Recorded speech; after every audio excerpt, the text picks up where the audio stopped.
Assalamualaikum warahmatullahi wabarakatuh. Hi everyone, I'm Nabila Raisa Putri, NIM 18 from Tour and Travel Program.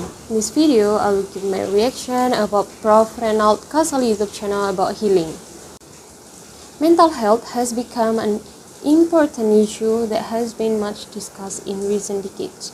Social change that is so rapid, lifestyle change, modernization of information technology cause individuals to have to adjust to the various demands of accompanying needs. Apa-apa self-healing, self-reward, work-life balance, dikit-dikit self-healing dan reward. Ini adalah kata-kata yang mulai banyak sekali digunakan oleh kaum muda belakangan ini. Dan mereka juga mengaku dirinya mengalami depresi, gangguan mental, quarter life crisis, dan kata-kata lainnya.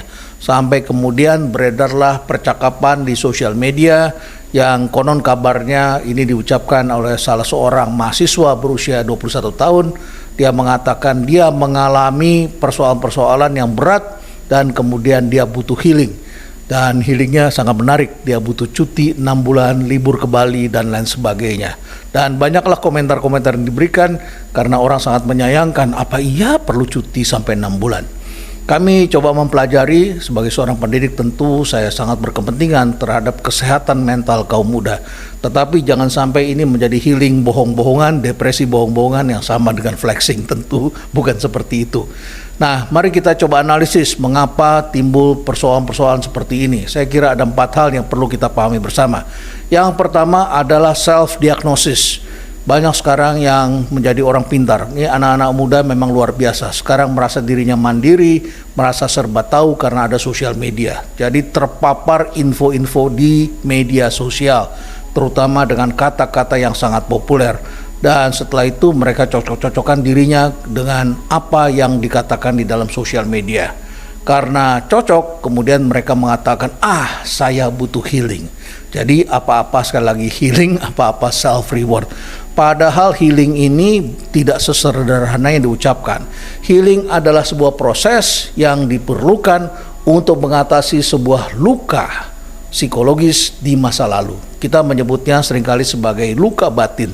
Ada sebuah kejadian di masa lalu yang membekas dan tentu saja ada proses untuk penyembuhannya supaya kita bisa menjalankan kehidupan dengan lebih baik lagi di masa depan. Kalau saudara mengalami banyak hal sampai setiap hari kemudian tidak bisa bekerja, tidak bisa berpikir, mungkin ini ada hal-hal yang perlu diselesaikan dan Anda memerlukan pihak lain. Tetapi karena sekarang ini media sosial memberikan informasi yang sangat kaya, maka kita merasa bisa memecahkan persoalan kita sendiri. Ini adalah self-diagnosis.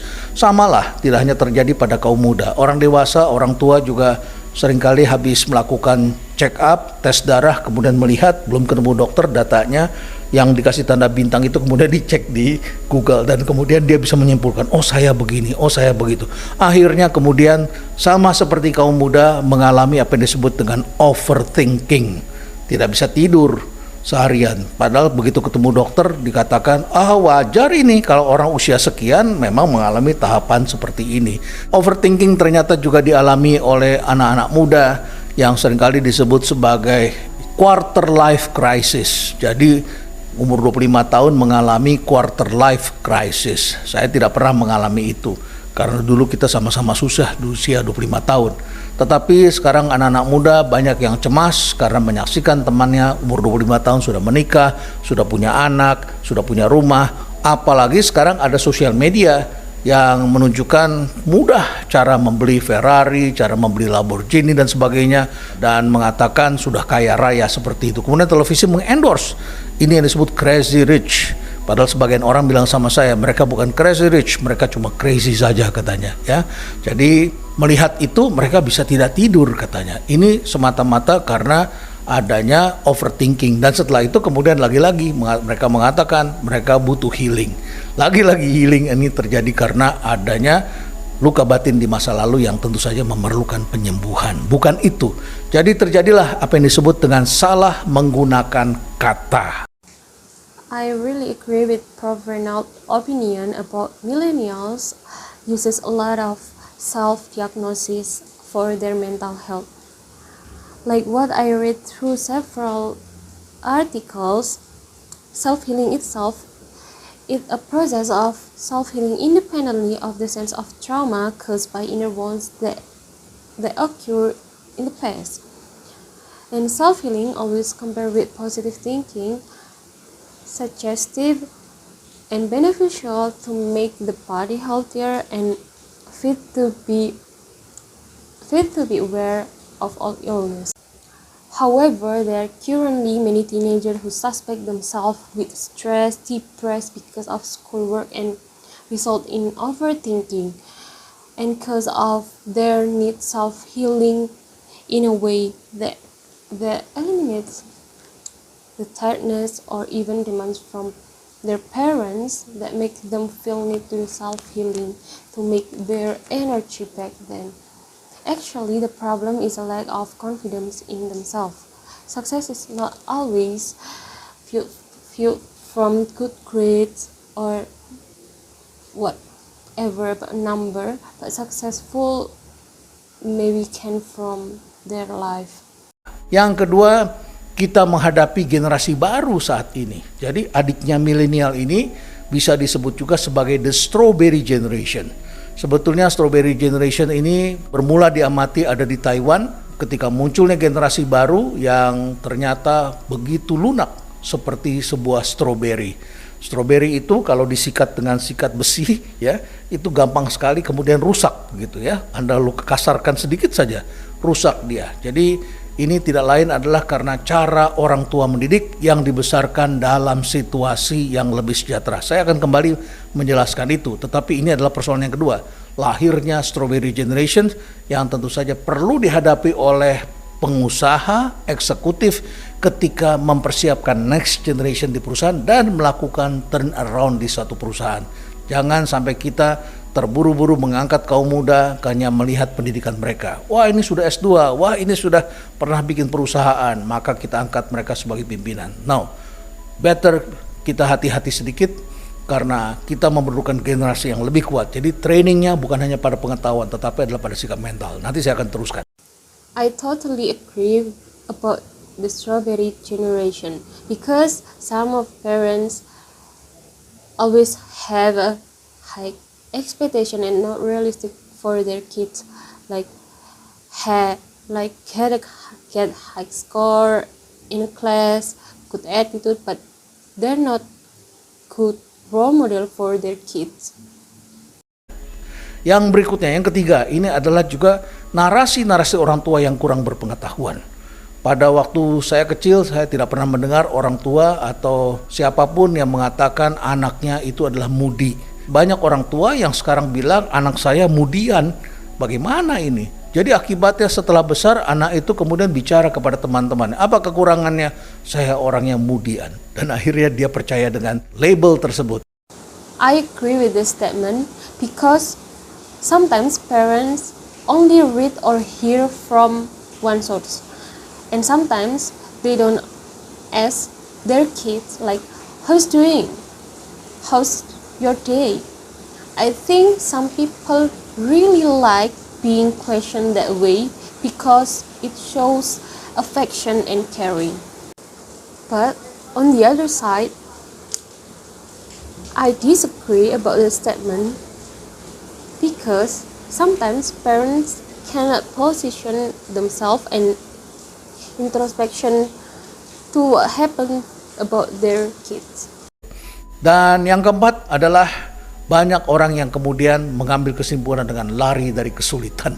Jadi kuliah tentu memang ya seperti yang diceritakan anak lewat Twitternya itu, bahwa kuliah itu dia menghadapi beragam kesulitan. Memang kuliah itu bukan hanya mendapatkan pengetahuan, kuliah itu menghadapi dosen yang berbeda-beda, ada sistemnya, ada waktu penyerahan paper, ada ujian, ada baca buku, ada banyak tugas, memang banyak tugas. Dan kemenangan seseorang menjadi orang hebat itu adalah ketika dia bisa memanage semua itu dengan baik. Jadi wajar kuliah itu banyak tugas dan menyita waktu. Lain halnya kalau mereka mengatakan mereka depresi karena kuliah. Kuliah yang mengalami depresi itu artinya seseorang sudah tidak bisa mengerjakan tugas-tugasnya dengan baik. Jadi hati-hati dalam mengambil kesimpulan. Yeah, many of the millennials run away from their problem because they really fear face of the consequence or risk. Baiklah, jadi ada 4 hal yang sekarang membentuk seseorang. Yang pertama self-diagnosis dan salah menggunakan kata. Sehingga menggunakan kata-kata seakan-akan mereka mengalami depresi, butuh self-healing, dan lain sebagainya. Kemudian yang kedua, ini adalah memang lahir strawberry generation. Yang ketiga, narasi-narasi orang tua. Dan yang keempat adalah mereka sering lari dari kesulitan dan butuh healing. Saya ingin kembali menjelaskan kenapa sekarang melahirkan banyak sekali strawberry generation. Ini adalah persoalan yang tentu saja harus kita hadapi bersama. Pertama tentu saja adalah karena orang tua sekarang ini jauh lebih sejahtera dibandingkan dengan generasi-generasi sebelumnya. Tolong jangan langsung diplesetkan, masih banyak orang susah. Ya betul, setiap zaman pasti ada seperti itu. Tapi generasi sekarang mau tidak mau harus dikatakan memang kita lebih sejahtera daripada generasi sebelumnya.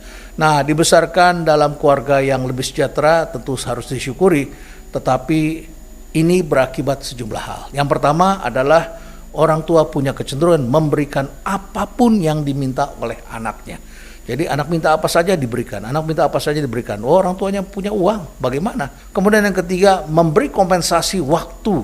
Jadi orang tua tidak punya waktu dengan memberikan uang atau hadiah-hadiah untuk memenuhi keinginan anaknya. Nah, ini seakan-akan waktu bisa dikompensasi. Saya ingin ingatkan, waktu tidak bisa dikompensasi. Tetap kita perlu memberikan waktu dan perhatian kepada anak-anak kita dalam tahap perkembangan mereka. Orang tua yang tidak pernah menghukum anak atau memberikan konsekuensi dari perbuatan-perbuatan atau kesalahan-kesalahan yang dilakukan anaknya.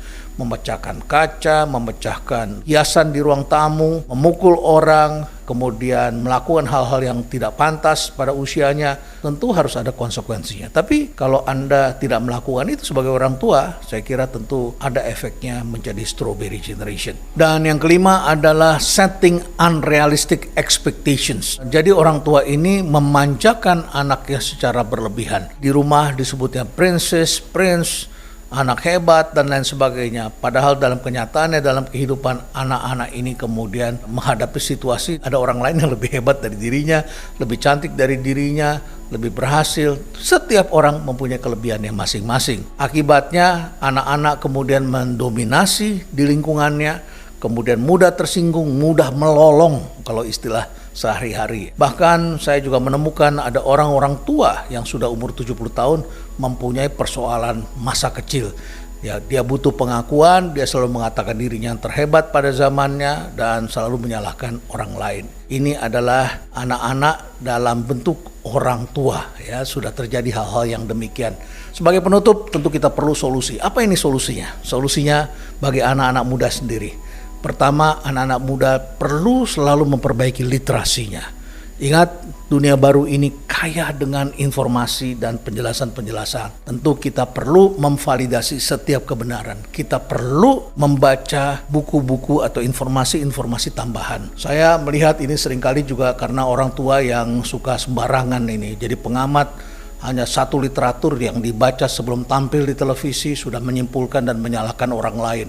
Jadi kemampuan membaca mereka itu jangan ditiru. Mereka menyimpulkan dan kemudian menyalahkan hanya karena literasinya tunggal. Dan hati-hati dalam melakukan self-diagnosis. Hadapilah segala situasi itu dengan sekuat tenaga. Karena ujian itu adalah hal yang biasa sekali. Kita harus berani keluar dari perangkap-perangkap keluarga, perangkap-perangkap sosial media.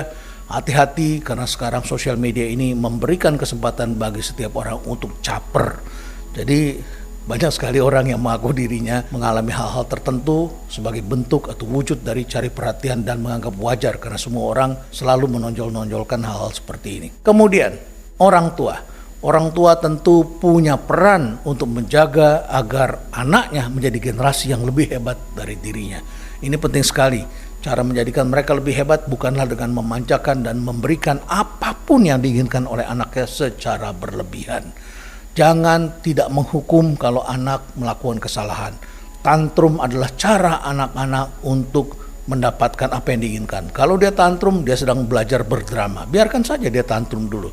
Jangan apa-apa sudah langsung dipenuhi karena Anda pusing mendengarkan teriakan-teriakan mereka. Jadi konsekuensi selalu ada dan harus kita atasi. Terakhir, bagaimana peranan para pendidik? Para pendidik tentu hari ini menghadapi situasi yang berbeda dengan situasi di masa lalu. Jadi sebagai pendidik tentu saja kita harus bisa membuat situasi yang menyenangkan dalam belajar. Apapun juga belajar itu memang harus menyenangkan. Oleh karena itu jadilah pendidik bukan pemburu. Kalau pemburu itu mencari buruan untuk ditembak, untuk dimatikan, untuk dimakan. Tapi kalau pendidik tentu saja adalah untuk menjadikan anak-anak didik yang menjadi lebih hebat. Anak-anak muda yang pandai tentu saja menjadi tidak menantang kalau mereka merasa mudah menyelesaikan persoalan-persoalan.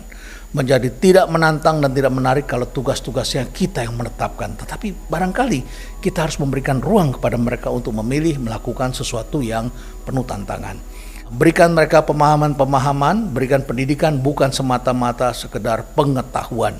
Karena keberhasilan anak-anak ke depan bukan sekedar dari pengetahuan saja ya. Betul bahwa mereka perlu banyak tahu, tetapi mereka juga perlu menjadi manusia yang eksploratif dan kemudian mereka juga siap menghadapi tantangan-tantangan. Keberhasilan mereka tentu saja bukan ditentukan pada nilai yang dicapai di kelas. Mereka yang juara di kelas belum tentu menjadi juara dalam kehidupan. Tugas kita adalah menjadikan mereka manusia-manusia yang juara dalam kehidupan. Jadi jangan sampai selalu apa-apa healing, apa-apa self reward, apa-apa depresi. Jangan sampai mereka salah mendiagnosa diri mereka sendiri.